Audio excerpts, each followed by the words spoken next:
Welcome to my next review in my David Fincher series of reviews leading up to Gone Girl this weekend. I've already touched on Seven, The Game, and Fight Club, and next is Panic Room. And I'm holding the DVD of Panic Room. Why is that? Because it's the only David Fincher movie not released on Blu-ray? Why? I don't understand that.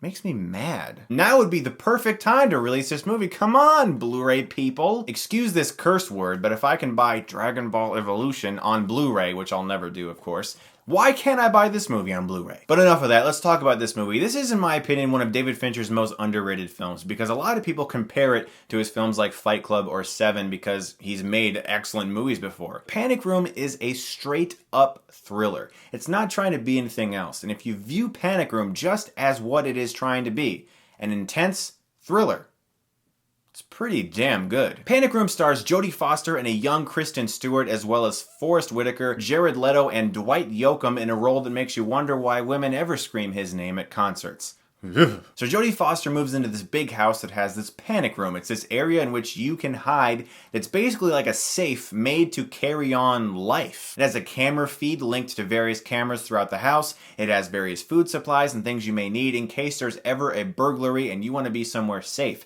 It has a phone line leading to the police. It's a perfect place to hide if you're in danger. And for a large majority of this movie, our lead characters are stuck in there while Forest Whitaker and his gang of thieves are trying to break into this house for one very specific reason, and of course what they want is in the panic room. As I said, this is a straight-up thriller. There isn't any big ideas or any miraculous ending. Panic Room is a movie that has you on the edge of your seat from start to finish because not only is Jodie Foster very good and particularly milfy in this movie, but David Fincher did such a good job at fleshing out the villainous characters in Forest Whitaker and Jared Leto because these guys have a reason for being there. They're not just pointless thieves hoping to steal a TV or a radio or something. Like, they actually have a real plan and they know what the hell they're doing. And that makes the villains compelling in this movie, and that's one of the reasons why Panic Room, in my opinion, works really well. Because they're not just mindless bad guys.